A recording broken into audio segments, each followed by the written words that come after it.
Hey guys, I'm here. I'm just what we're doing. What's going on, everybody? So I just realized is Zoom for some reason does not allow me to host multiple meetings at the same time, which is dumb. I just figured that out now. So I was going to jump in here. I think it'll actually be funner. Hey, I'm down with that. What's up, Nick? What up, Ross? How you doing, bro? What's going on? There's Alex. I'm All right, doing well. cool. Hey, Gil. What up? Oh, Rob's in here. Never mind. All right, we're all in here. Amazing. I love it. Rob, Okay. what's My up? God, He's Nik like a Robbins. What's freaking up? powerhouse here. What's up? All right. What's up, Rob? Good to see you. The hell How are did you you so guys- clean shaven during all this bullshit? Look at my hair. Look at this shit. I need to get a fucking haircut. I learned how to cut my own hair.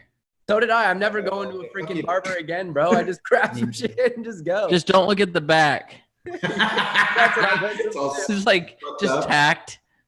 You ever seen the Reddit hashtag, or it's like /r/fuck my shit up? It's just terrible haircuts. It's the best. It's amazing. I'm all about shaving it now. I'm all about just shaving it. What's up, Nikos? That's pretty much what I do. Clippers to the side and then clippers on top, just a little bit longer, you know? Yeah. I was thinking because I've got the Jufro coming out, baby. Chad, you know the deal with the Jufros. I've got a Jufro, so now I'm thinking I'm just I love going how you just- to get it all. Threw I'm them gonna in get there. it in a Like, rainbow. oh, you know. I'm gonna get it all. I'm gonna get it into a rainbow, Chad. Go. What's going on, everybody? Guys, by the way, side note for all of you guys who are jumping on, Zoom has been crazy for us. The last 2 days, they've given us hell on everything that we've done so far. All of the links we set up 5 meetings that were all going to be awesome. Everybody was going to have their own room. We just found out now after trying to join. I just kicked, I think, Alex and Nick both out. They got booted when I tried to join. That doesn't work. One person can't host 5 meetings at the same time. This is more fun anyways. This is funner anyways, right? Gil. Oh, all right. Thanks, dude. What's going on, everybody? Who was excited for the summit? Wasn't it crazy? You guys Great not job. Actually killed it. You guys did a great job. It was I amazing. was in and out today. So we're gonna have people will start jumping in as we go, but this is not so much for us, obviously, which are the guys who are hosting this as 5. This is more so for everybody on here. So what I would love to do is if you guys have any questions, let's just drop. People are coming in as we go. Let's just go ahead and drop any of your questions right here in the chat.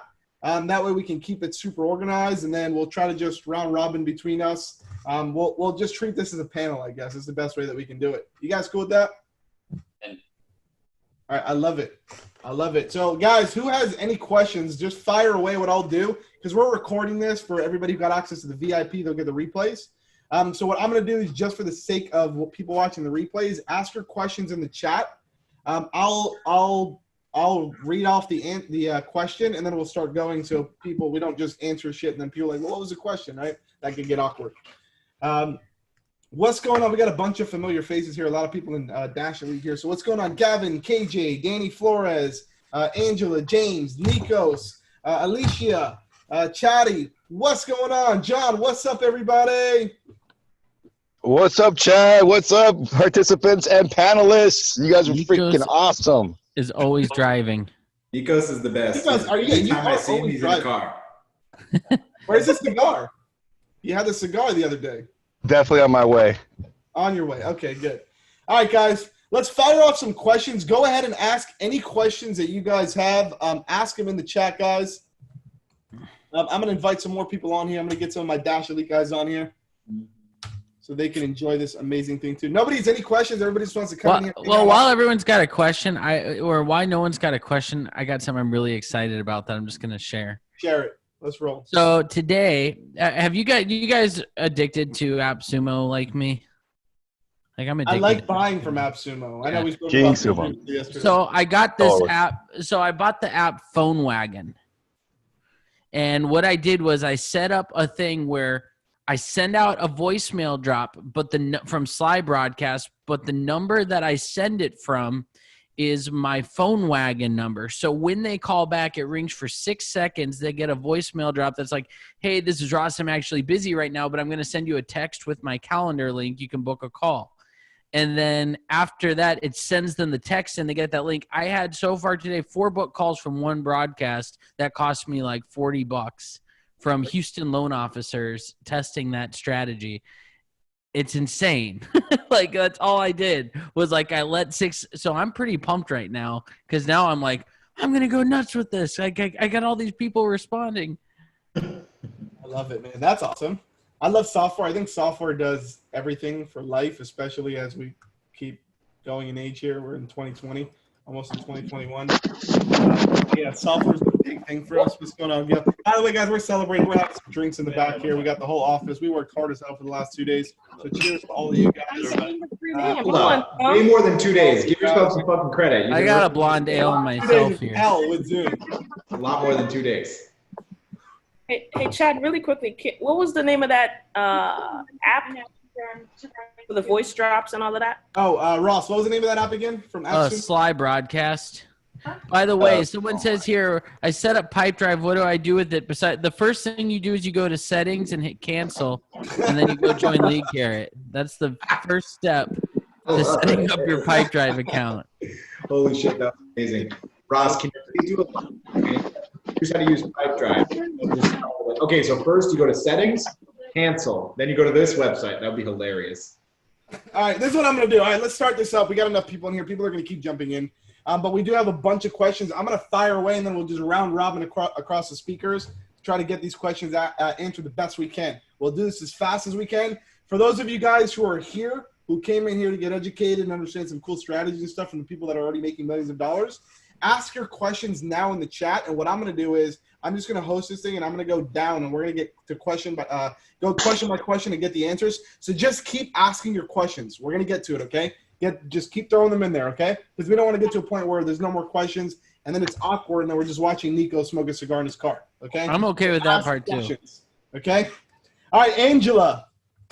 So what's the best way to scale a social media management agency? I'm assuming that's management, yeah. What's the best way to scale? Nick, go for it. Set lots of appointments.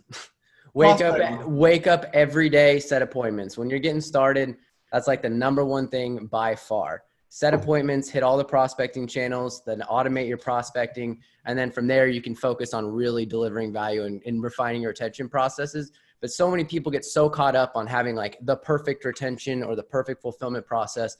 But in reality, you're just not going to have it right away, no matter how much preparation. So wake up every day, think about appointments, attack appointments, dream appointments. So that's the first thing I would say. Appointments above all else. Don't forget the dreaming part. The what? The dreaming part. Dream appointments. Yes, literally. Dream appointments. Write it down in your journal. Visualize yourself there. All those things all work, you know. The other thing, too, if I can add to that, is you got to find your product market fit before you can even scale. Because a lot of people talk about scaling their agency, but they've not even reached to a level where they're ready to scale. Like, not everyone should scale just yet. You know, sometimes people need to, like, if you have one client, you shouldn't be talking about scaling just yet. You build a foundation that's scalable. You build a foundation that you can scale on top of, but the very beginning, you don't need to worry about necessarily, you know, scaling. You just want to get your ball rolling and find that product market fit. Yeah, and along that, one thing I should say, the very first thing you should do is choose one niche and go all in on it. Amen. Right? That's the very first thing, because that's going to make your life a million times easier. Just choose one market. That's how you can learn where the product market fits, the true problems in the marketplace. Kind of like I talked about on the presentation day. You need to know the pains, the beliefs, the overall marketplace. Makes everything a million times easier. I choose chiropractors. Yeah, dentist. I got dentists, bro. So we're good.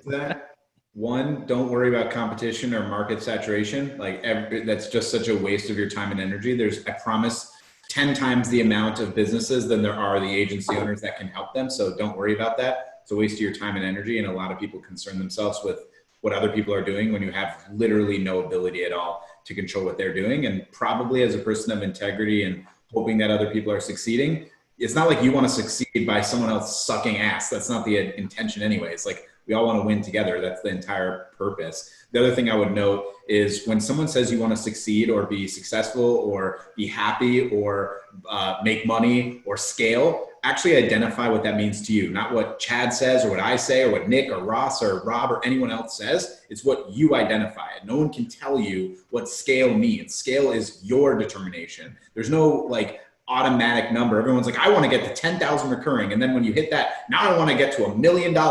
Who made up that number? If you want to get to $27,550 because you want to buy a Tesla and then that's exactly how your life is going to be, and then you can spend time with your family, fucking do it. Don't let someone else tell you what it is. Identify the finish line before you start. Amazing metaphor here. If you have a short meter distance runner and a long meter distance runner, who wins the race? No one can answer that until you ask, where's the finish line? What's the finish line that you're working towards? Work towards it, be aggressive about it, and go get it. Yeah, I want to add in really quick on the Whenever saturation. someone makes a good point, let's all take a drink.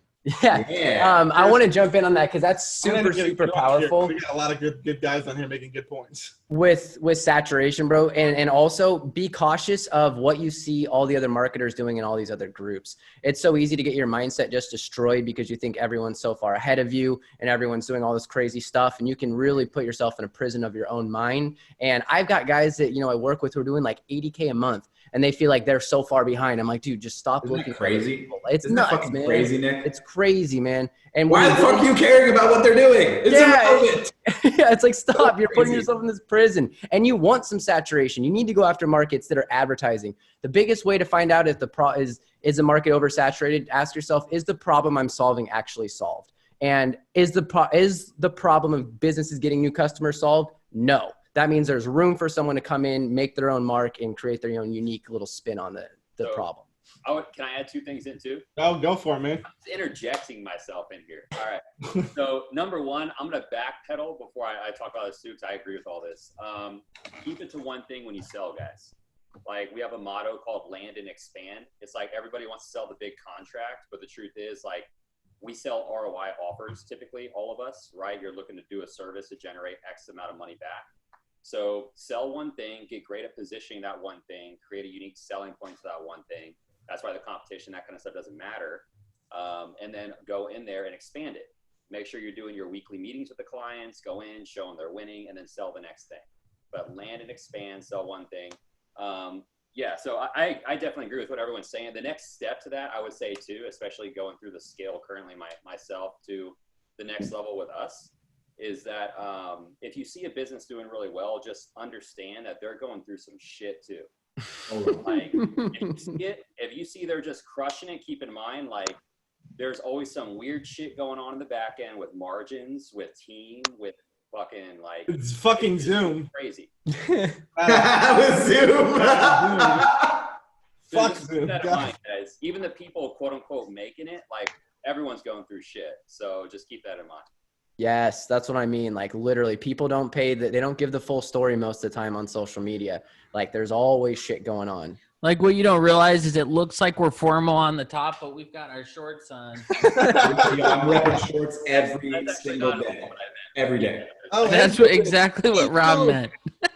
Angel, jump in. Show that sexy face of yours. Get on in here. Where's he at? Angel's in his PJs. If Ross can wear a button down and shorts and show it, then you can jump in, Angel. Unlock the camera. Let's see the goods, brother. All right, let's keep going. Let's keep going because there's a bunch of questions in here. We'll try to transition through them as fast as we can. Most amount of money I can charge for content creation and social media marketing. I think I'm going to start with that one if that's cool. That is a very broad question just because it can be like anything. Like, as an example, I like to go up the value ladder. So I have, like, for social media and marketing creation, I could charge anything. I charge like $199 and start you there and then escalate you all the way to like $2,000-3,000 a month, right? So I think instead of focusing on how much did you charge, you should focus on your core offer. Amen. Get your offer down and then push that one offer, push all your traffic to that one offer. And in my opinion, I like the value ladder approach. Everybody's different. We got some high ticket guys in here, which is totally cool too. That works as well. I like the value ladder approach. I push them all towards my lowest offer and then I escalate them up from there. That's my opinion. Yeah, I mean, honestly, content creation for Bud Light, you could charge them like $1 million, right? So, like, it's very niche dependent. And again, focus on what problem are you solving, right? Are we bringing them ROI? What are we solving? And then look at that based on the results that you're going to bring them. And that's how you can price things out. And you justify your pricing by how strong the problem is that you're solving. And also, like, if you can, like, I'll use Kevin Anson as a good example because I love that guy. You might have to do some free work in the beginning to get in with some people that you can use for clout, because then you can come and start charging people a lot more money because you've done videos for Russell Brunson and Brendan Burchard and these guys, because now you have the authority to charge a certain amount. So with a agency like that, just be prepared that if you really want to get your foot in the door, you could kind of take it like a game of pool and take one shot that might not seem as valuable up front, but on the back end, you get a lot more out of it. Yep, agreed. All right, what I'm gonna do is let's keep going down. I want to answer that question real quick, like in terms of content creation, I try to focus on things only that are revenue generating for my business. It doesn't mean that it's not valuable to make a website or do social media management, but it's like when they look at a P&L, when COVID hits them and they lose all this money, it's like, oh, what is Quantum Agency doing for us? They make us nice, sexy posts on Instagram, but they don't help us bring clients. Dawn, like, that's just my opinion. It doesn't mean that it's worth its weight in gold. It's just I'm not really big on any services that aren't actually affecting I agree with that. or increasing workworkflow or making their process better. That's my opinion. Yeah, and I agree. One thing that I was thinking though is I had this one client that when we were just doing videos for him, like totally unquantifiable results, he was so happy to pay us $3,500 a month. The second we started generating them leads and their salespeople were just struggling to close, they canned us like 3 months later. Like it was just like, so it's kind of weird. Like if you get the car dealer who's more worried about his ego than measurable results, then maybe you might find more value in that. So this is what I'll add to that too, just because we're on the topic of content and quantifiable returns. So we were trying to establish this because a branding team, I wanted to add a branding team under our CMO team that we're building out right now. And I was talking to our CFO and he's like, you can't do it realistically until you're at this specific revenue milestone, which we're not at yet. And to quote unquote justify it. So I was like, how can we do that? So we started to track how many posts we were putting out, where the post was coming from, what type of post it was. And we're tracking that against our show rates. Because realistically, this is how you measure it. If you can go out and make a post and you could actually show the consistency between that day's correlation to the posts made to a decreased no-show rate, then you could actually know how many more appointments you're going to show. And then you multiply that against your actual close rate on connected calls. And you can then justify spending on branding. So that's I like that a lot. It's a great idea. All right, I'm going to go to the next question here because there's a bunch more that are going to keep coming in. How do I transition from a creative agency to a paid ads, paid Facebook ads agency? Who wants That's ironic. Use DashClicks. I mean, that's pretty easy. The next question. Well, there you go, ladies and gentlemen. I didn't even think about that.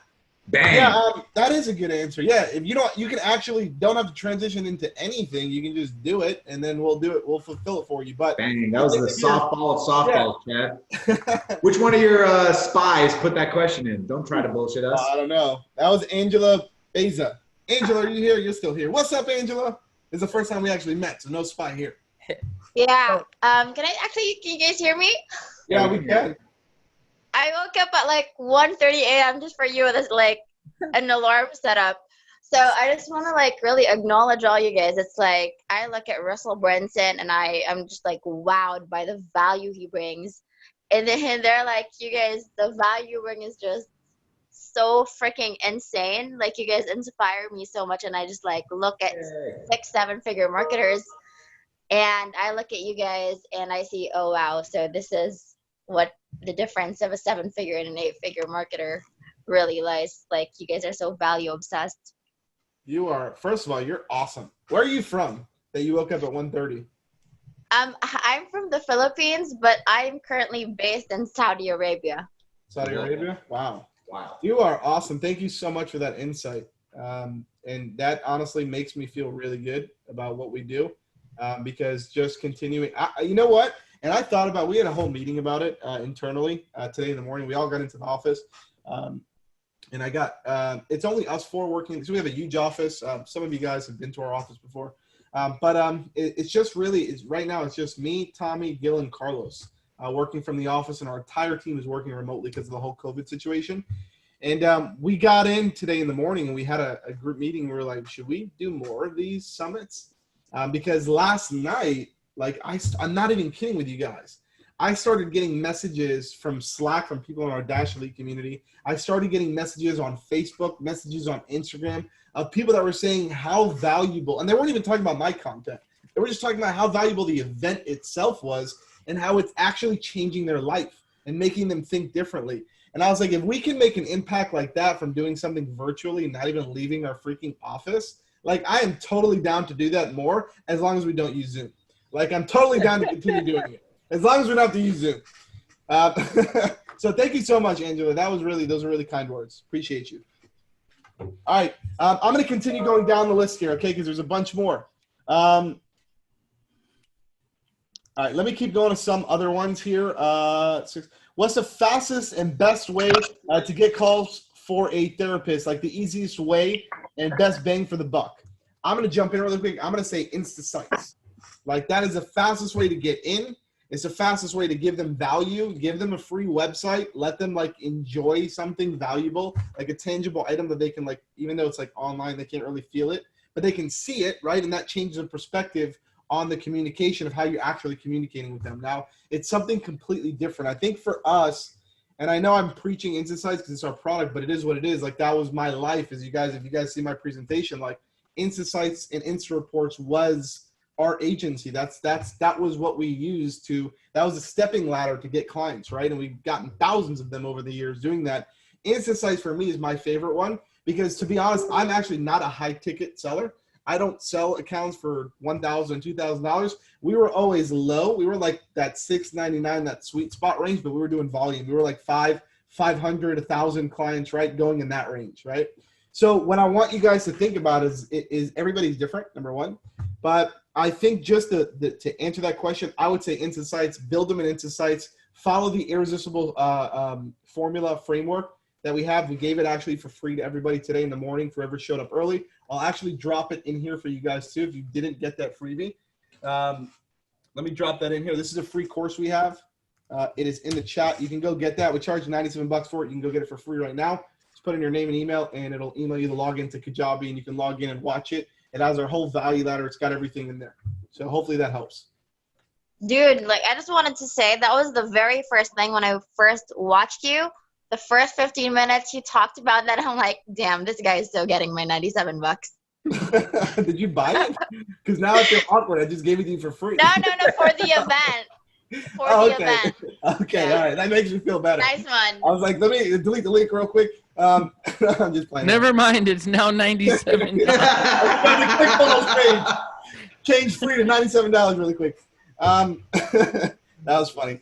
All right. Anybody else want to chime in on that? Like the fastest way to get calls for a therapist? Go for it, Nick. Nick and yeah. So there's two ways. The fastest and best bang for your buck is honestly Facebook lead ads. I know for a fact you can get $5 leads of therapists if you literally put up an ad that says, hey, do you want more therapist patients? I can guarantee you results. Give me your name, your phone number, call today. Like, I mean, the most simple ad and literally for like $5. And if you don't have the budget for that, you're not sure how to run Facebook ads, you can literally just use the interest target on Facebook, go after therapists. I mean, it's such a wide open niche right now. Then the other side of it is basically just going on, I mean, you go on LinkedIn, you scrape a list of cold email and you just message a bunch of people and just straight up ask them, hey, do you want more therapist patients? I've got some I can get to you. And honestly, in that niche, I know for certain because I work with people in psychiatry and therapy, it's wide open right now. You'll get 1 million responses. You just call those people up and you can book them and take them through the process. So, but the best way, and everyone, I scream this at the top of my lungs, so I'm going to scream to all you guys right now. You might be nervous about it, but the best way by far to grow your agency is through paid ads. Point blank. When you're getting started, you don't have a budget. I get it. You don't need to do that. But moving forward, you want to always be working towards that because when you can crack that code, that's how you can scale fast. Can I also like piggyback on that? Yeah, jump in. So, guys, I was stubborn as hell with paid ads. Year one, we did $250,000. Year two, we did 380. And I was like, you know what, guys? Like the pandemic hit, I was a little nervous myself. Honestly, I was like, I don't know what's going to happen. So I was like, so this is the best time to run paid ads. And I was like, let's just push in. And I finally like overcame the fear. We went from 38,000 to 61,000 to 106,000 within 3 months.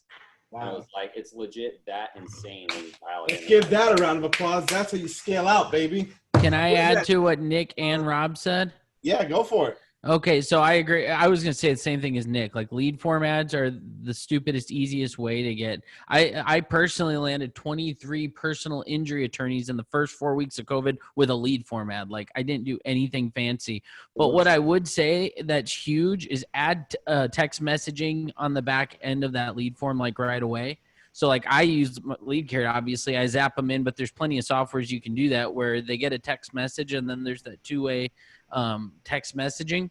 The other thing that I was just going to add is that when you're first starting, I know that some people probably might disagree with this, but don't automate stuff yet that you don't know is proven. Like I see people run ads for the very first time and they go create a webinar that they don't know even if that messaging works. Yeah. And they're just driving traffic to a webinar that they don't even know if it's going to work. I personally prefer to do the lead form, have like 100 conversations with your niche. Once you know like how that conversation should go and how to sell it, then maybe if you like at that point you've got so many sales that you just can't be getting on sales calls, then maybe do a webinar. But even still, we don't really run a webinar for our agency.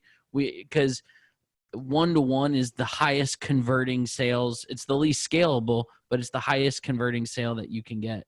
I want to touch on this for a second, Ross. Also, you don't even need to do the webinar model anymore because the end intention of the webinar was to qualify them to book a call, but the friction model caused them not to want to book it or stay there enough. If they book the meeting, you can send them that idea of the webinar, the pre-demo, prior to the call anyways. If they watch it, great. If they don't, how long do they have on the call? They can watch it on the call. It's no problem. I do this all the time for personal injury attorneys, and I recommend it. To play devil's advocate for people that don't want to run ads, I'm big on ads. I think lead ads are really, really good. I strongly advise them. I think there's two things you want to consider if you're still pretty new to the industry and you want to run ads. One, it's the fastest way to throw $500 into a fire. You'll quickly realize how fast Facebook will eat your money and not give a shit about you about it. So that's one thing to consider first. Second, even if you put $500 in and you book 20 calls, if you don't know shit about sales, you shouldn't be running ads because you're not going to do a good job on the sales calls. You're going to lose the $500 and feel like you're bad at sales because you couldn't close the deals. I would advise something separate or different. The first thing I would do is your current network, definitely religious organizations first. So like if you're a religious Jew, Muslim, Christian, whatever it might be, your church, temple, mosque, etc., they have businesses. Those people want to work with you because they know you immediately. The opportunity there is incredible. The way I started my business was a person that I went to temple with. My next door neighbor was an attorney. He was my first client. And then he ended up referring me 10 more clients. That wasn't from some happenstance. It was because I was like, hey, Lloyd, I'm trying to grow a business and I'm 18 years old. Will you pay me $1,000 to help me out? And he's like, I got you. Help me out too.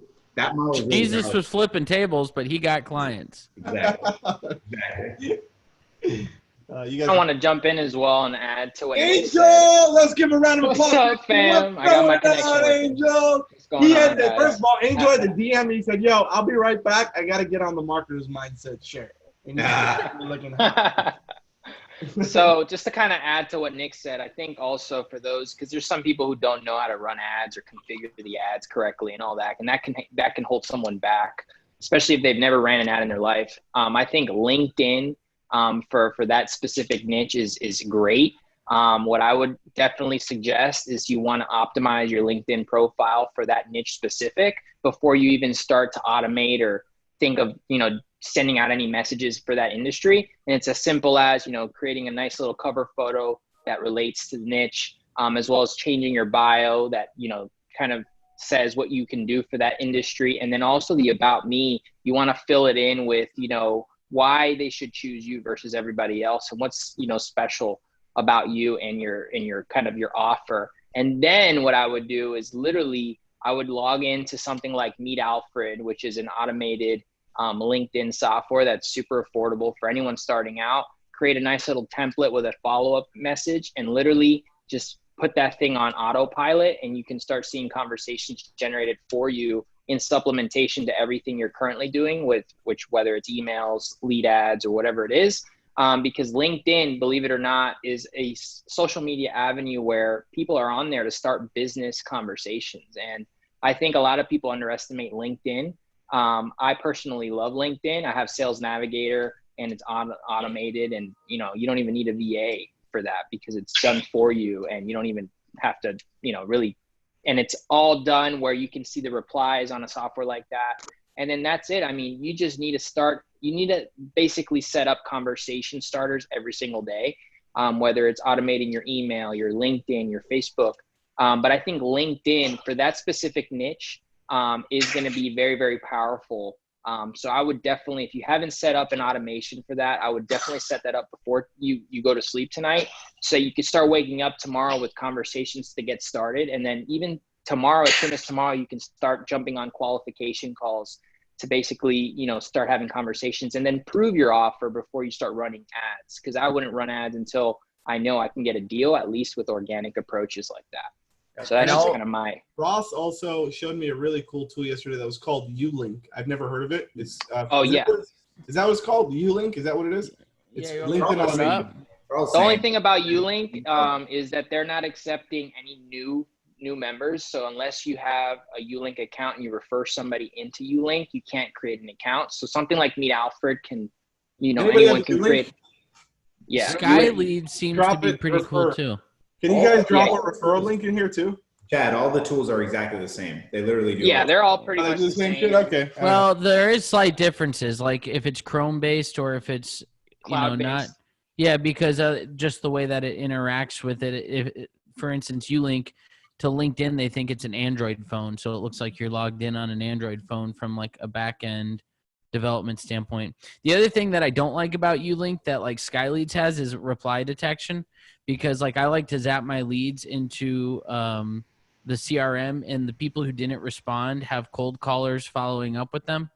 And the problem is that people who respond, since there's not reply detection on Ulink, like they literally just only zap when there's a connection.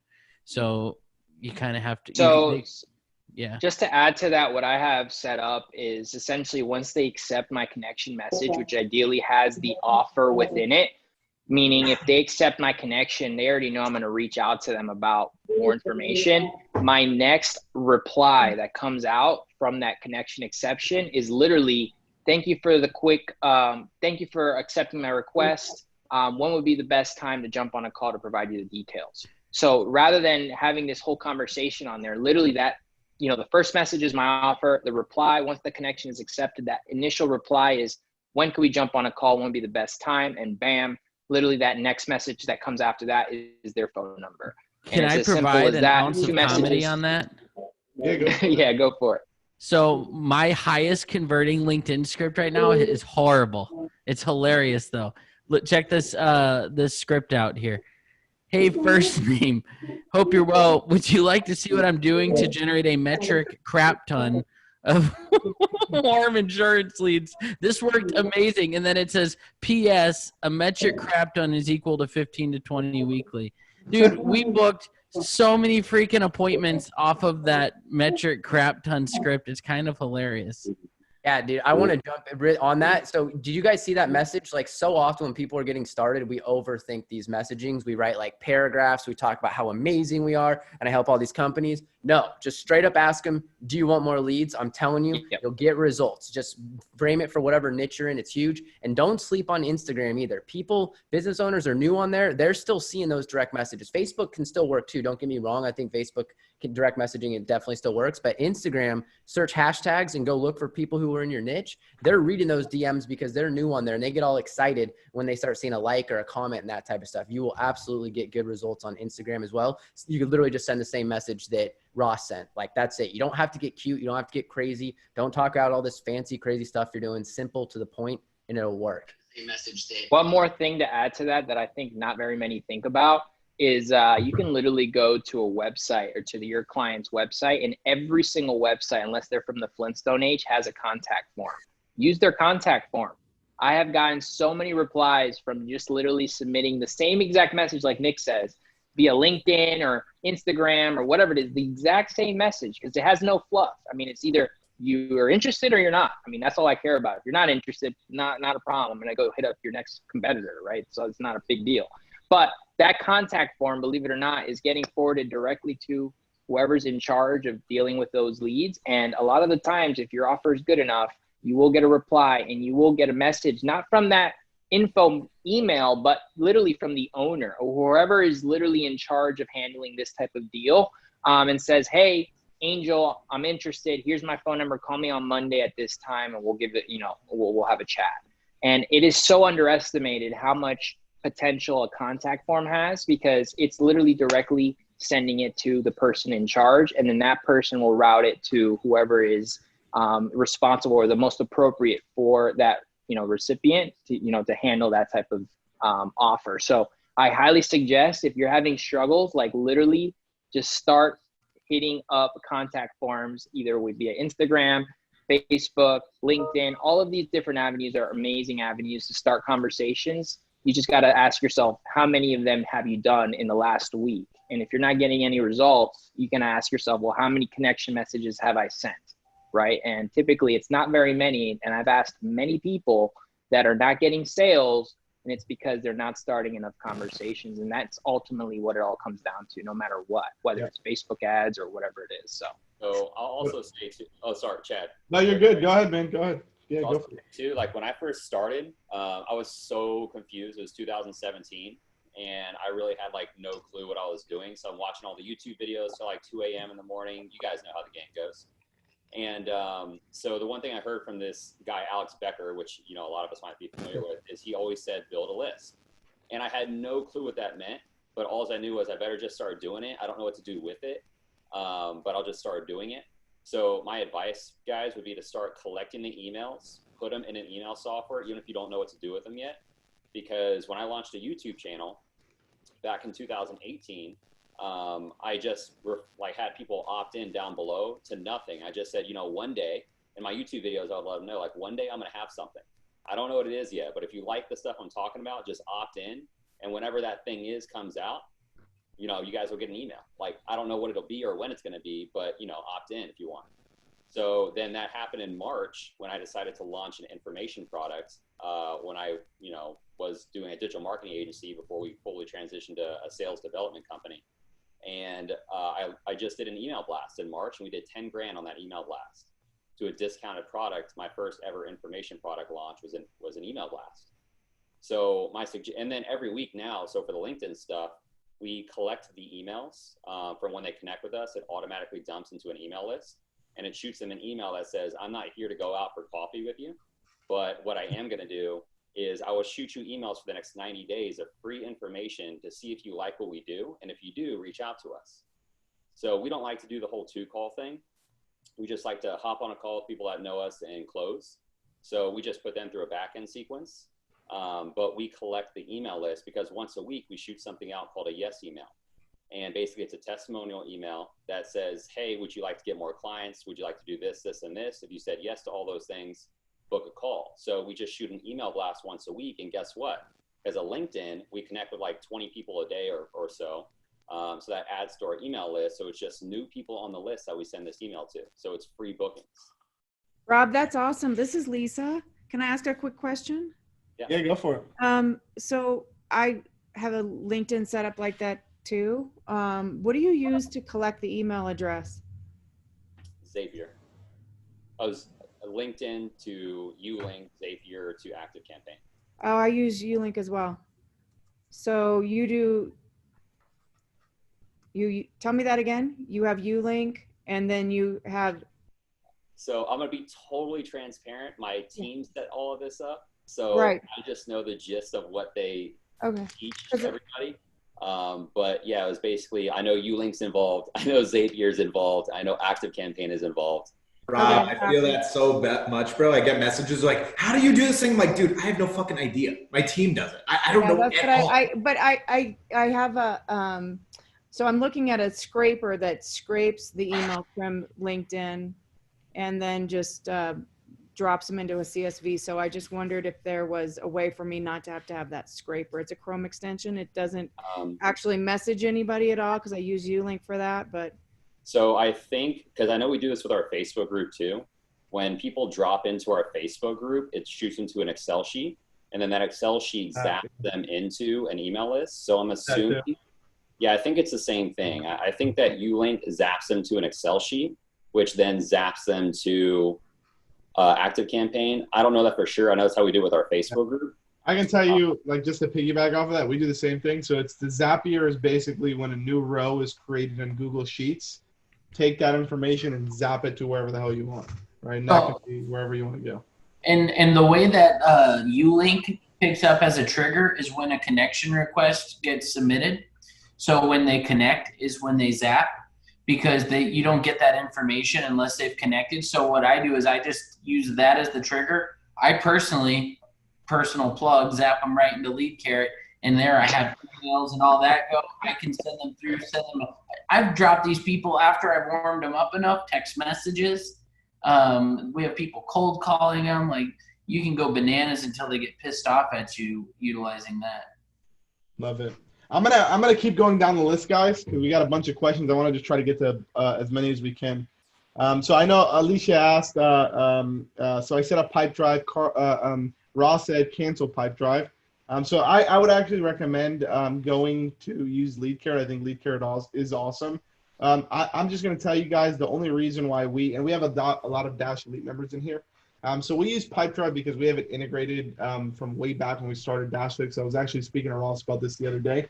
But Lead Carrot is awesome. It's a great CRM system, and it does a lot of automations. It'll definitely help you out. So I recommend that too. But she asked, do I still need email campaigns through their InstaSites? So with InstaSites, we actually have automated email and SMSs. So as the system is creating an InstaSite, you can literally just tick off the email and SMS box, and it'll also fire off emails, which you can create. And I know, Alicia, I think you're in Dash Elite, actually. You just joined Dash Elite. So you can you have the premium versions of InstaSites, which allows you to customize those notifications as well. So you can literally customize whatever notification you're in across any niche, and there's a drop down. And when you actually build the InstaSite, you just select whatever you want from the drop down, and it'll send that message to that person as well. So hopefully that helps answer that question. I'm going to keep going down, guys. Angela says, so much respect for you guys. Damn, 7 to 8 figures marketers, a whole nother level. The value obsession you guys have here is inspiring. Thank you so much for that once again. Chatty says, I have a client that's on a 12-month contract today. He texted me to cancel. I legally can sue him, but what can I say to save the deal? I left the message unopened. How can I say? So, Chatty, you're on here. Let's dissect this. And right. Can anyone hear me? So, yeah. Can you guys hear me? All right, perfect. So I have this e-commerce client, right, on a 2.5K a month contract. And I'm sorry, Sha, you're going to hate me for that, but I'm using my own media buyer and my own self to like manage the ads. Yeah, that's fine. And basically last month, because I don't know why, for some reason, I guess they were expecting investment or some shit, but then it just failed on them. So obviously they're just going to go back to me and tell me like, hey, we can't pay a retainer. And they kind of want to cancel, even though I have a contract that like makes them liable, especially here in the UK. Like contracts like this, like you really can't break them. You know what I mean? Did they pay you anything? Or they paid me for the first month. Yeah. Basically, it's a 30,000 pounds a year contract, yeah. And they can break it. They have like a 30-month, like they have to warn me before. So they didn't even do that. And we're like 4 days into month 2, and I'm using Simple Invoice. So I have the credit card on file, and I'm just trying to click pay every single day. Yeah. Like the card goes declined. And declining. They probably Let me touch on this for a second, please. This is super important.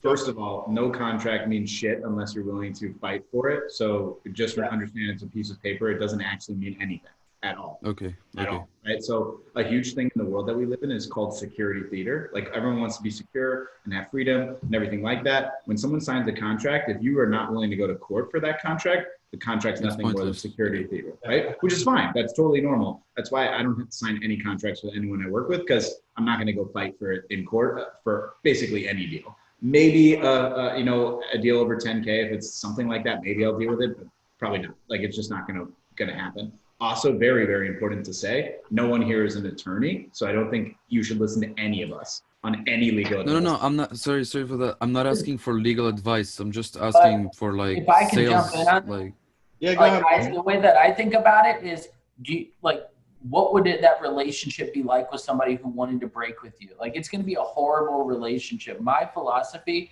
has always been like, if someone doesn't want to work with me, I don't want to work with them. Good. Like, that's yeah, I was going to say the same thing. I would fire their ass and just keep walking. That's what I would do. I would just get. It's going to be more of a headache to keep them on, honestly. I want to do that, but it's my only one right now. That's the problem. Yeah. And you can't. Shaddy, I kind of just want to add real quick. Yeah, don't get married to your clients. Don't fall in love with your one client. There's so much opportunity It was out there. just like a cash flow client, not like a, I don't give, like my goal. I don't know if I had a call with Alex. I think, I'm not sure I told you that, but like I was trying to get like 3 to 4 more clients. My first milestone was like fire this first client because they're a fucking pain in the ass. Like that was my first milestone. They did it for you. You already have the mindset though that you already wanted to fire them before you probably even got them on. I know, but I need the fucking money. So what I would tell you to do, Chatty, if you need, I know it's your first client, and I've been there, dude. Like when I first started, man, like I remember this one company. Okay, they were called Fleet Pro. They were a fucking massive company. They were the actual company that would actually do the management for the ship. So when you go on a cruise on like Carnival or Royal Caribbean, they were the ones who employed the entire ship and managed the cruise. Okay, and they were paying me $6,000 a month to do management on their website and SEO. Okay, and it took me like 5 hours a month to go out and do that. But they were such a large company that the 5 hours of work turned into like 300 hours of work because of the approvals that I had to go through. I had to go through phone calls to make any changes on their website. The You said I had to go through like 16 people. It was such a headache that I was literally working full time for the company. I realized I was working full time. So they were paying me $6,000 a month, but it was a full-time job for me. It was like crazy. So what I would tell you to do, dude, is there's always going to be more clients that are going to come in. Don't get married, like Angel said. Don't get married to this client. I know that you probably want the cash flow to come in, but I guarantee if you focus all your energies on something else, another one is going to come right in for you, man. You know why they want to cancel? Sorry? You know why they're wanting to leave? Because that could be good information. Yes, because they were expecting an investment of $50,000, and then the investor just suddenly like bailed on them. I'm pretty sure he wasn't gonna pay them from the start, but they were being sold on dreams, just like every other startup, And I mean, I was like, yeah, sure. So, and I even told them like, guys, you're getting yourself into 12 months. Are you sure? They were like, yeah, no problem. We need to show that to our investor that we have everything sorted out. I was like, okay, perfect. We went the first month. They're selling. I have a sample. I mean, I'm not gonna show it now on camera because it's being recorded, but like, they are selling $250 wallets, right?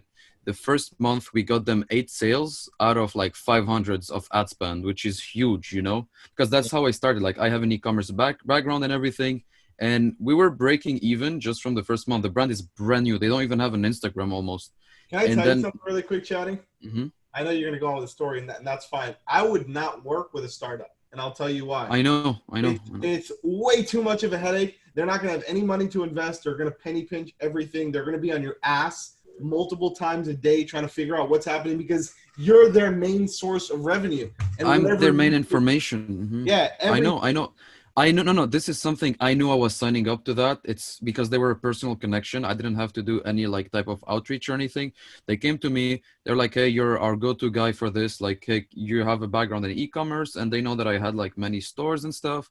So Wait, they're like, hey, this person though? Can I just interrupt? You know this person? Yes, I do. He was like old classmate. Call them out personally. Just call them out personally. That's what I'm gonna do. You made a commitment to something. I know you didn't get the investor, That's but what I'm gonna do. Something like help me out a little bit. I almost feel like the amount of time you've already spent talking about it, you could have landed a new client. Call them out. I wish it was that easy. Couple things here because it's really important to double down. So I've sold over 500 doctors, right?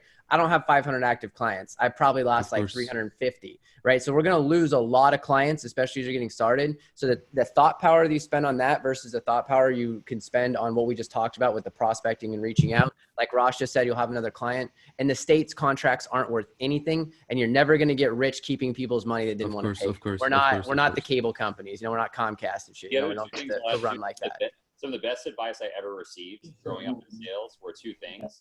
Number 1, it's only a problem because you're not working in volume. And number 2, it takes the same amount of energy to keep a client as it does to find another one, or to find 2, excuse me. So if you switch your mindset now, it doesn't matter whether you keep the client or not. If you start to tell yourself today that this is only an issue because I'm not working in volume, you start to tell yourself it takes the same amount of energy and time to find 2 as it does to keep 1, then nothing matters. Everything changes. It's the lens you're looking at this through. And you could even say, hey, I'll let you break the contract because you're already going to if you give me a nice testimonial. Boom. Was just gonna say that. Try and get I'm something gonna from him do to that. agree to take Get it someone out. else. That one is good. Well, I like that one, Ross. And he's What we do is, well, when people break contracts, we have them sign disparagement agreements that they won't bad trash talk us elsewhere. Because one pissed off client, like if let's say you did get this guy's money to go through and you overcharged the bank account, that's going to make the rest of your freaking agency life so much worse than letting somebody go. Because one pissed off client can wreak havoc on your social media channels and your reviews. CopyZilla will find you. Yeah, dude, I just learned about that guy. What an interesting dude. Anyways, go ahead. Yeah. What I'm gonna do is let's keep going down here. So Angela says cold email for appointments. I know, Angel, you just did a whole GMAS presentation today. Do you want to just touch on that really, really quick?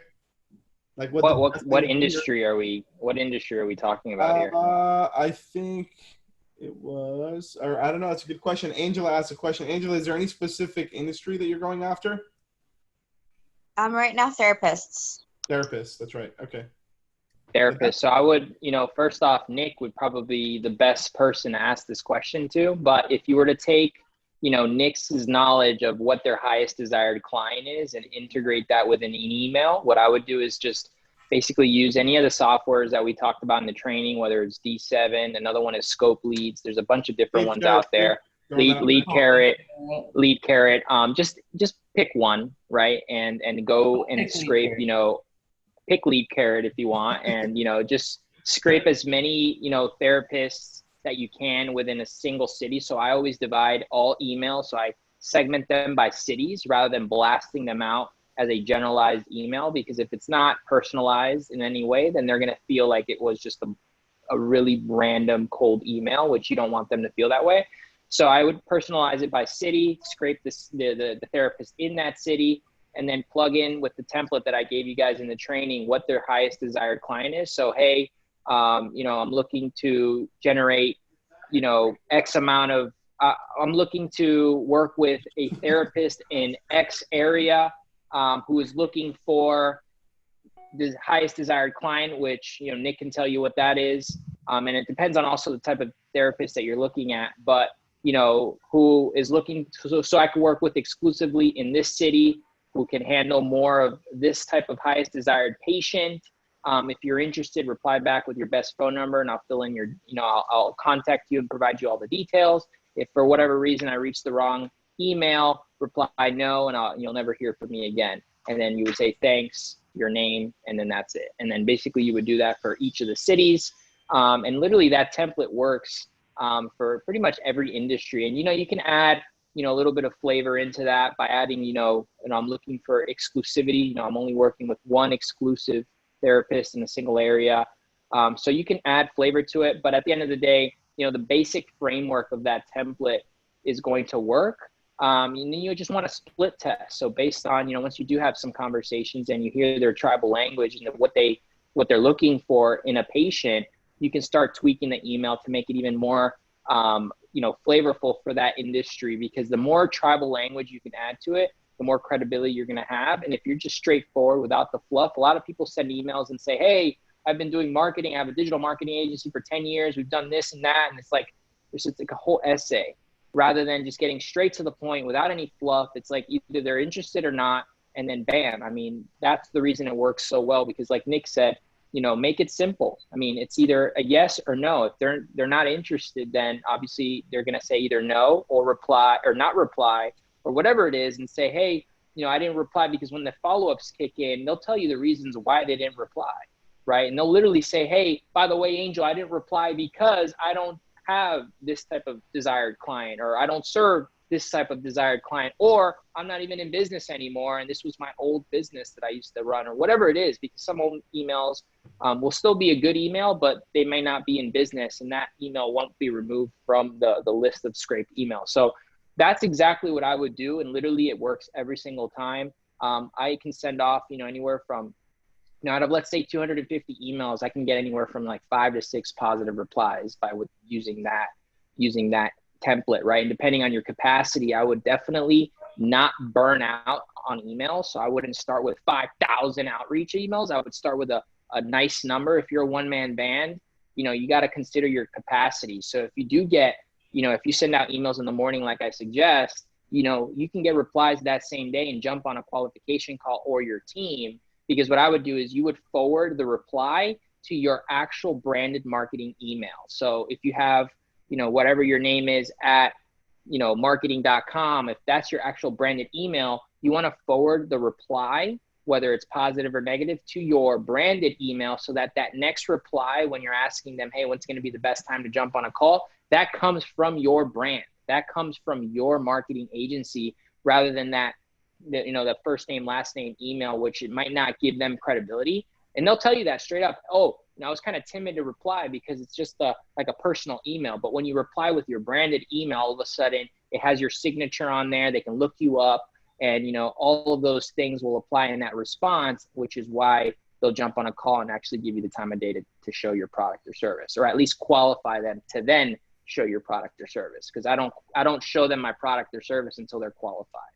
One thing too, I love that. One thing that's kind of fun to do as well that we've been utilizing for the last 3 months, and it's been working great, is if you go from let's say you want a chiropractor or a certain niche in Milwaukee, you run a lead form ad, just like a generic lead form ad from there. And as leads are coming through, you have a zap set up that zaps from the trigger is the lead form, and the action is a Gmail. And you put like 10 or 15 chiropractors' emails as the to, but blind carbon copy. And then what you do is you set it up where it's like, hey, this is Ross from blah, blah, blah, blah. This person here is in your city and wants a chiropractor to call them. I've also sent this to 10 other chiropractors, but if you would like these to exclusively go to you, I put my calendar below. And you run that for like a week. And then you'll eventually start getting these appointments that are coming in there from an email. And you might spend like maybe $80 to $100 in your cost, but you're leading with value, because it's like they see all these leads coming through and like, holy crap, like how is this coming through?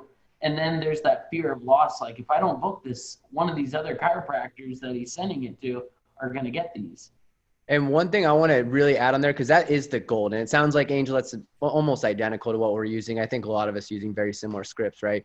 But one thing, when we trained our VAs, because we not only do this for our agency, we actually do it as kind of a done for you service for other agencies as well. When we train them to, when they get a yes response, because we're not getting 100% of yeses to reach an appointment, right? If you carpet bomb them, you hit them on LinkedIn, you hit them on Facebook, you hit them on Instagram, you just reach out to them through other channels and other methods, it's going to much more increase the likelihood that you get a yes as well. So we like to spend time when we go through and we follow up, we find them other places, and just continue to stay in front of them and just surround these people as well, and hound those yeses, because they opened a door. They opened that conversation, like you said, Angel. And one thing to add to that, Nick, sometimes you'll get a reply without a phone number. Oh yeah. If they reply with any type of interest that's not F off, or I'm not interested, or this or that, that means they're raising their hand. They want more information. And what I do is I literally look up, because in their email, it says their business name, right? And then I just type on Google, I go to their website, get their contact number. I pick up the phone and say, hey, this is Angel.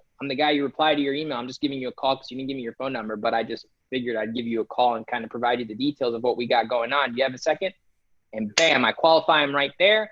I know obviously that they don't have the time because it was a cold call, but we would then qualify. I'd ask them the qualifying questions and then schedule a time for, the next day typically, so that we can actually go through a proper demo with, the expectation that they should be in front of their computer and that they should have allocated at least 45 minutes to an hour to go through this demo. And then at the end of that, if it makes sense, then I'll go ahead and give them let them know how to get started. Andrew, and then that's that.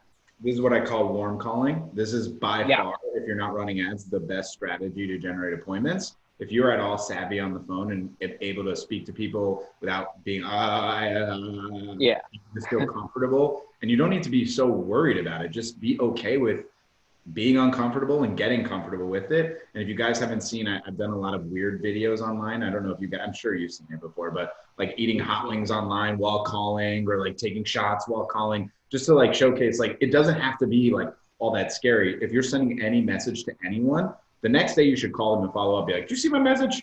You have no idea who the fuck I am? Well, I'm that guy. You remember that guy? Do you want to talk to me? No? Okay. Next guy, do it again. Keep doing it over and over and over and over and over. And it works. It literally works. It's very, very same thing with LinkedIn as well. If you don't get a response with their phone number, just hit them up. Just get their website, look them up, get their phone number, give them a call and say, hey, I'm the guy you responded on LinkedIn. Hey, I'm the guy who you responded to on email. Hey, I'm the guy you responded to on Facebook. Whatever it was. This is a good angle. Use this angle. Say like, I like to make my digital connections more personal. So I like to give people a call and see if we can chat about it and see if I can support you or you can support me. It's a good angle. Hey guys, what we're gonna do is I just want to throw this out there really quick. We got about 25 minutes left. So what I want to do is I want to try to get down the other questions. I don't want to hang too long on one topic because there's still a bunch of questions here. I want to make sure we get through everybody's. So I'm going to fire out another question that Danny Flores asked. Said, any recommendations on how to structure your day? Maybe like one or two of us will go, and then we'll go down to the next question, so that way we don't get stuck in a loop. Yeah, I actually have to jump off, guys. I just want to say, like, I really appreciate being invited here, and you guys are in the right spot. There's a lot of brilliant minds here. So. Thank you, brother. We love you. We love you. Later, fam. Thank you, Rob. All right, thanks, Rob. Thank you. So anybody want to jump in and answer that? I'll jump in on structure. I am obsessed. First thing you should do, everybody on this call, go pick up the book Essentialism. It's the best book I've ever read in regards to keeping your focus. All that matters is your ability to focus, and most of us are horrific at it with social media and text messages and Slack messages and notifications, all that stuff. So the way you structure your day, you start the day before, and then you want to do everything in chunks, right? So from 9 to 10:30, you're doing something. From 11 to 12:30, you're doing something else, right? It's hard to describe exactly what your day should look like because it depends where you're at in your agency. If you're just getting started, almost everything should revolve around prospecting. Like 98% of your day should be actively reaching out to people, not building your website, not fixing your email signature, not working on your logo, actively reaching out to people. And I like to break everything down in what I call freedom sessions. I actually use this app on my phone called Freedom. It'll lock you out of all social media. It'll lock you out of all websites. And I do 90-minute sprints. And so for 90 minutes, nobody can touch me. I get a pair of Bose headphones. I put on some Focus at Will, and I'm just doing creative work, or I'm doing whatever I need to do during that block. And I do 4 of those a day. And if you can do 4 90-minute sessions a day, you're going to swim laps around everybody if you're not being distracted. Because the problem is, unless they're trying to do something, then we check our phone, then we're checking this. Like people, you guys have probably been on here and checking your phone and looking at other websites and stuff, right? Like we can't focus anymore. So we have to really take our focus back, plan it the night before, 4 90-minute sessions, turn on Freedom, turn on Bose. And then if you're under 10K, everything should be about prospecting, like just about everything. That was fucking fun. Just move on to the next question. Yeah, I'm gonna go to the next question. That's all the advice we need today here for that. Was that a prescription? That shit. All right, so James asks, how would you approach creating USP offer for accountants, any niche who want to get business owner clients to retain with DashClicks services in mind? I have one accountant client, and I'm only doing Facebook ads for whatever I talk about, Facebook ads, SEO, or Google ads, and with any prospect that I got. All right, so a lot of questions here. I think we should just start with the main core. I got this one, Chad. So how do you make a USP? So this is super valuable and really easy to do. What you want to do, and I explain this in the one called Close Training, is try to create a USP based off a word that you can use as an acronym to explain your system in a unique way. Perception is reality. So if you can package your model, it becomes really valuable. A great example is like P90X. When P90X became this massive fitness business, if you just realize what it was the same as every other fitness program, but they used it with P90X to the extreme. And it's this 90-day model, same thing as 75 hard or anything like that. If you can create a unique system based on an acronym that fits your model, 3 to 5 steps, it's really powerful. So for example, the one that I used with attorneys for a long time with my agency was the CASE method, a 4-step process to grow your business. I'll actually show it to you guys real quick because I think this will be really valuable for you. I'll open it up right now. Hold on one second. But I think if you come up with a plan like this model is a really fast way to create a very valuable USP. So like CASE method, we want to generate you more cases as an attorney. So you concentrate on the right channels, you do audience targeting with AI, you have systems for nurturing, and then we evaluate and optimize the system as we go along. This model is really easy. You can do this with basically any 3 to 5 letter word. I was working with someone yesterday who helps students and teachers get more scholarships for their kids. And his model is the ACT method, right? So the ACT method, like attribute this, and then whatever it was, I don't remember the specific terminology, but this is a really valuable method. I teach this for every single person I work with. I force them to have it. It works. It makes a big difference. It's really a valuable way, perception-wise, to have a package for what you're doing. Yes, call your program something. I always call it something. Mine's called the Bridge to New Patients. I don't always use an acronym, but call it something interesting. I doubled my sales as soon as my Facebook ads was called Patients on Demand. And then I doubled them again when I called them the Momentum Branding War Plans. And now ours is the Bridge, and that's what we've been running for a long time. It just makes it seem unique, and then you just go in and you focus on solving their problem, and you differentiate from there. I found too, it was weird, like, for us, I was always doing the same thing. And then when we came out with Lead Care, I wanted that to integrate with my agency. So I started leading with that. And I found out like people are really intrigued by software. So like a really good, unique position, if you can find something to white label, call it your own, like for us at least. I know one of those, I forgot the name.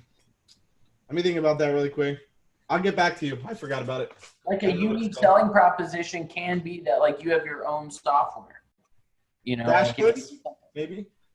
Could be. Yeah, I mean, that could be it. I mean, like, I'll give you an example behind it. I have a buddy who he uses Go High Level, and he's got that white labeled, and he calls it like Clever Prospector or something like that. And then all of his training is around that. So people, when they see it, like for instance, he mimicked my ads, but it was literally like, you know, get 5 to 10 new blah, blah, blah, blah. And they're like, well, is it a software or is it an agency? Like they're confused. But then when you get on a call and you open it up and you show them, you're like, oh, it's this, we focus on this, but then we also have the ad. That became like a unique selling proposition in itself. Love it, man. All right, let's go down to the next question.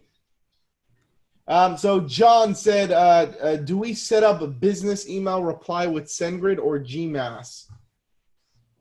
Angel, you want to jump in there? I know you're the GMass king here. What was the question? So it was, do we set up the business email reply with SendGrid or GMass? That's with GMass. With GMass, right?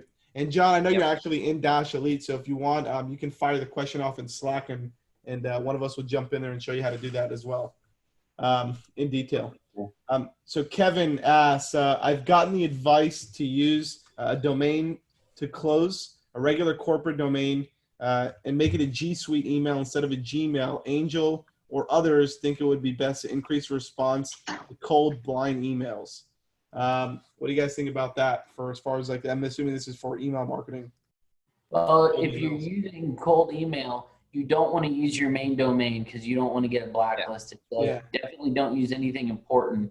A lot of autoresponders like Reply.io, Lead Care, a lot of these, they only have, and I don't know about GMass, but you can't use anything but a G Suite with some of these platforms because they want you to have that. But I do know that Yahoo has had very good deliverability for us. So we've used a lot of Yahoo emails, but I'll typically utilize, if I'm going to use a domain, it's going to be something that's not my main domain.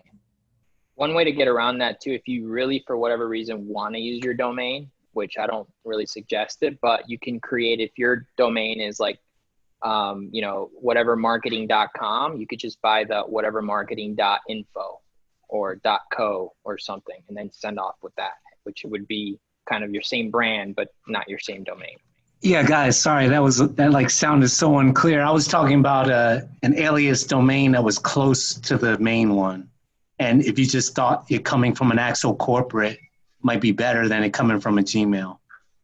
Yeah, like I said, you could do what I mentioned. So if you have a .com, just buy the .info or the whatever else other than the, you know, your actual main one. So if anything happens for whatever reason, you're not going to get burned with your main domain.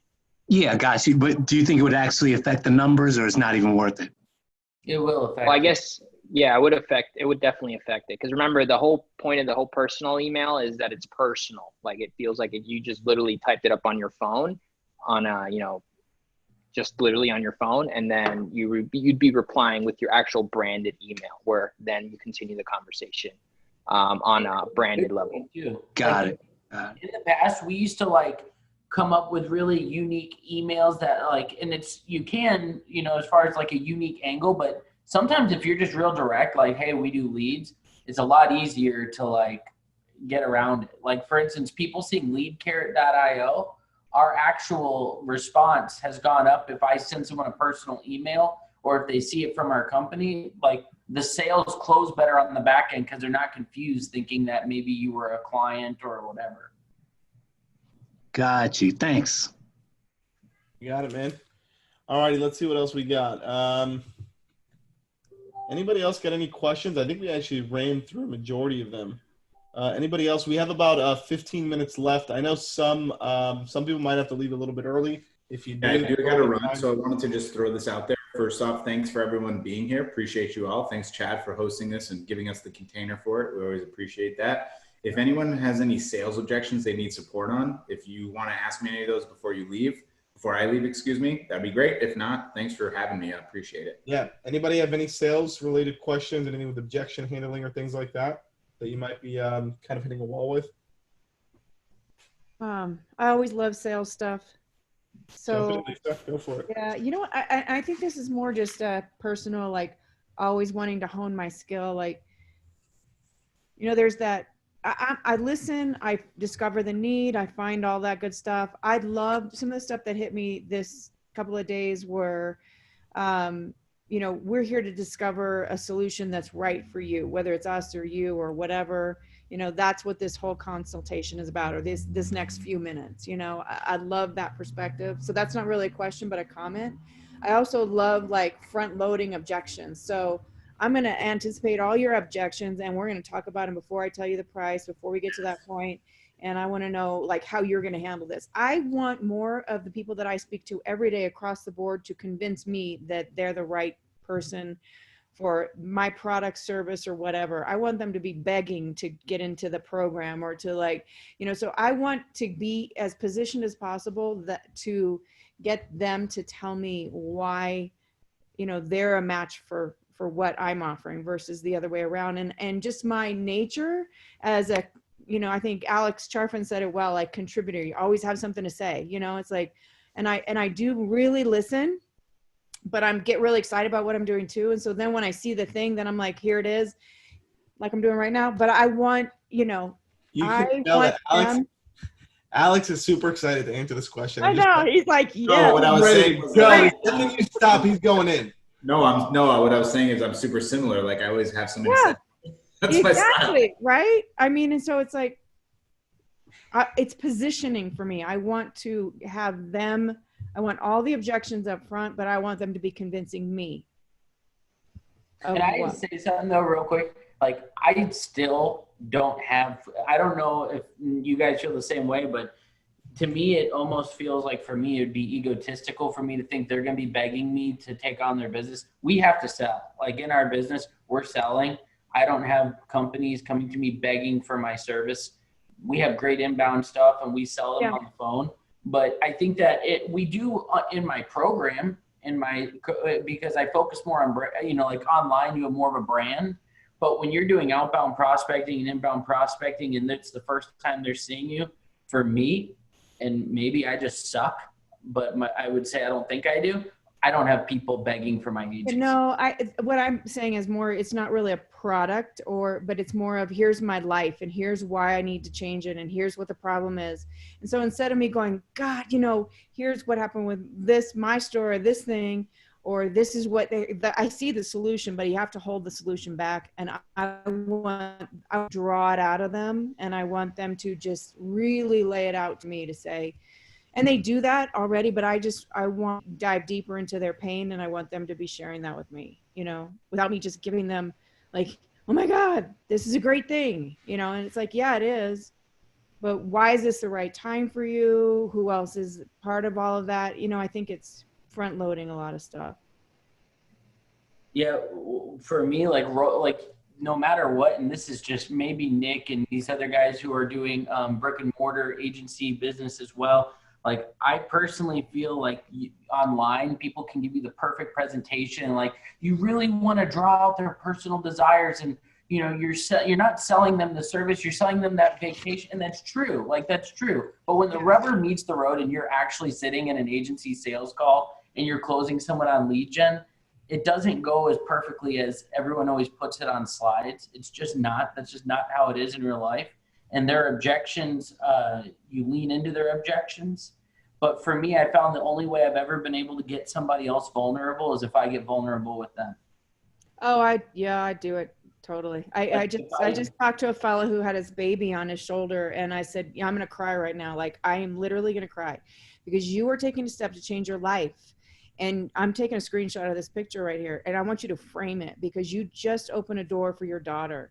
You teared me out too. You had this amazing connection, and you know, and I said to him, like, why is now the better time? Why not just stay in your job? I mean, you got a full-time job. Why not just keep that? And so that's what I'm saying. I really want to pace it to where I'm not putting them on the spot, but I'm drawing it out so that they say, you know, I cannot stand one more day at that job.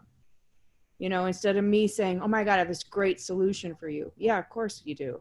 You know, but I want to know why it's right for them. I want them to tell me. So any questions or any way I can position more and more and more of that. Because I find myself, yeah, I know, that's it. Nick, I have a question for you because you have a fairly large agency that's dealing with the end, you know, brick and mortar as well. Do you find the same thing as me? Like, do you have people begging for your service, or do you still find that you guys are selling people? Yeah, so a couple things on that, quite a few actually. Number one, I get what you're putting down when you say that some of the scripts we see on the internet don't work when you're selling B2B to agencies at all. They might sell to coaches, they might sell in the course creation place, but I would love to, I don't see anybody who runs a big agency talking about some of these scripts without at least demoing the product or talking about what we've got going on, ever. Now, in regards to getting them to open up and getting, you know, super deep, it really comes to their line of questioning. The biggest thing is we're just asking questions about the business. Very rarely do we get into, you know, like, hey, we're going to change the world type stuff. We do sometimes if that's their motivation, but a lot of times for local businesses, and it depends on the niche a little bit and who you're selling. It's really, they just want to be able to feed their family and just have a little bit less overwhelm. So we do hit on that for sure. And I make it so we're going to save them less time. And part of our sales process is that. No, but at the end of the day, we tie most things back to reaching revenue goals, getting freedom for them in their business. And here's how our product is going to connect with them getting more customers, right? It's hard to go down this whole, like, you know, getting them in tiers type thing. It's just, they're a little more sophisticated buyers, and we sell to doctors too. So we don't really get that. Said though, Nick, what you just said, like those points, those are, you're hitting the heart with that.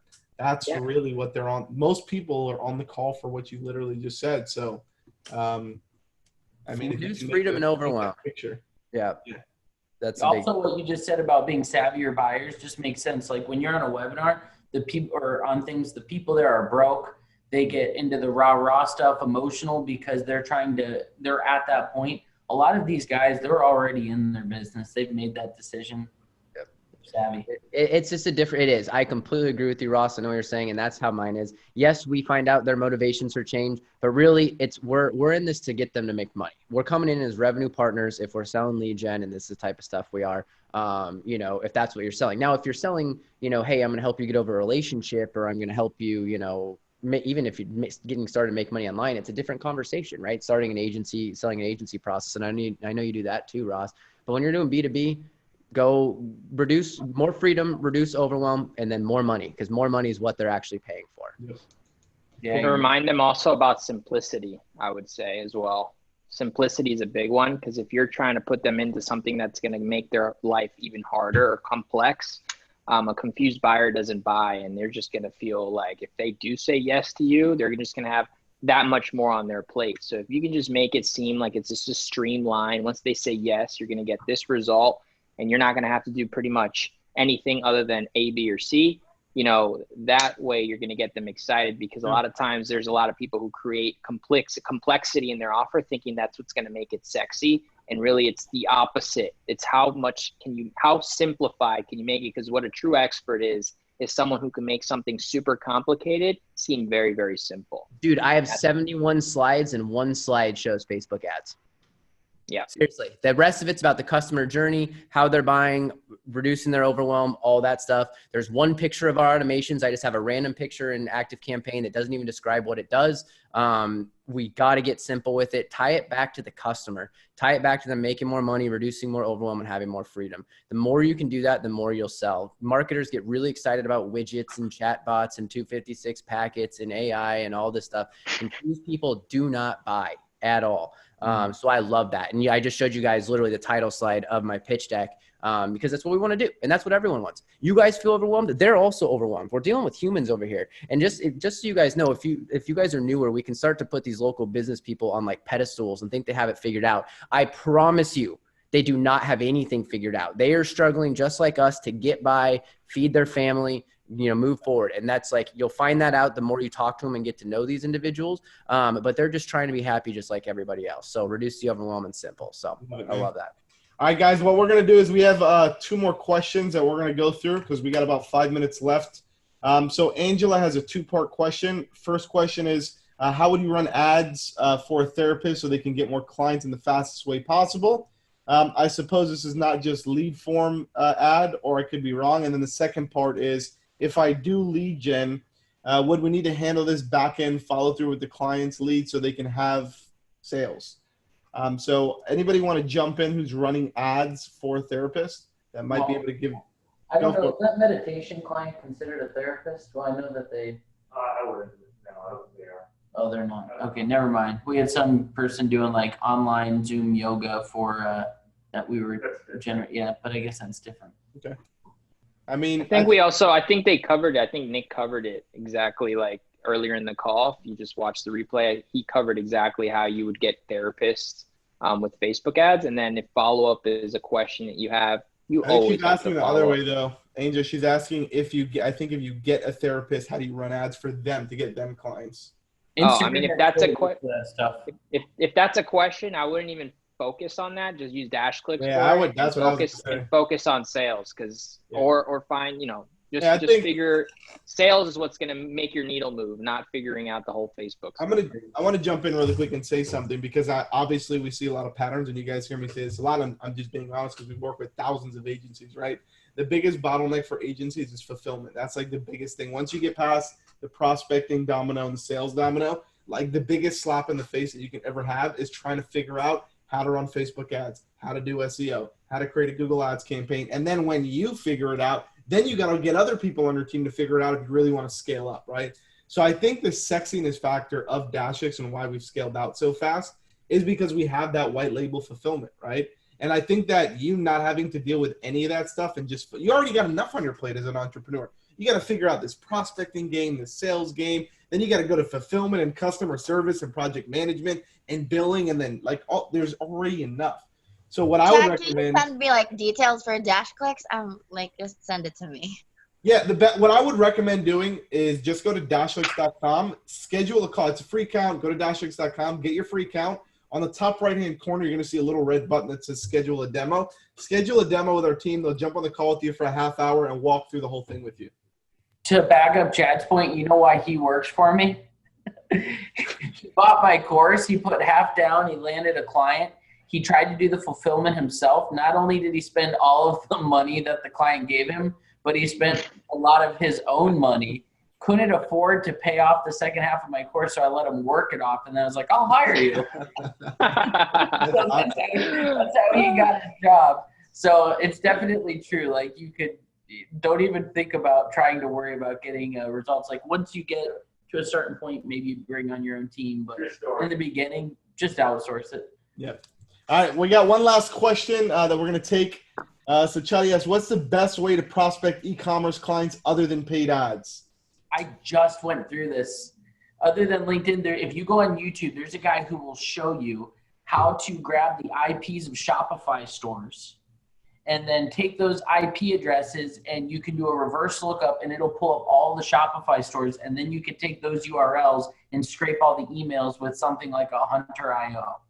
So you go, he shows you, just type in like, yeah, I know it. It's myip.ms, something like that. I have it. That's the part I didn't know. So you put it on a tool that scrapes basically. I didn't do it. I had someone else do it. So if you just watch the video, he shows you how to do it. And if you Google it, it's like one of the first videos you find. Okay. And then you can scrape all the Shopify store emails because they're all hosted on like a range of IP addresses. Thank you. Love it. All right, guys, I'm going to close out this session so I can respect all the speakers' time. I know we've already had a long day. Thank you guys so much for jumping on. You guys are all VIP, so this will be up in the replays. If for some reason you were coming in and out, we're going to be doing all of the replays here in a couple of days once our team edits everything. We've got probably, like 300 gigs of video that we've got to sort through and edit. So that'll be really fun for our team. So just hang tight. Once we get everything ready in a couple of days, we'll fire off an email notification to you guys and let you know once everything is up, and it'll be in the membership area. Thank you to the speakers. I know Alex and Rob had to go a couple minutes early. Thank you to Ross, Angel, Nick. Thank you guys for coming on. Appreciate your time. Thank you, everybody else, for showing up to the summit and supporting us in the DashClicks community. We appreciate you guys. We love you guys. And we'll see you on the next event. Go take action. Take it easy. Bye, guys. Thank you. Cancel everyone. Pipe Drive. See you guys. Bye. Bye.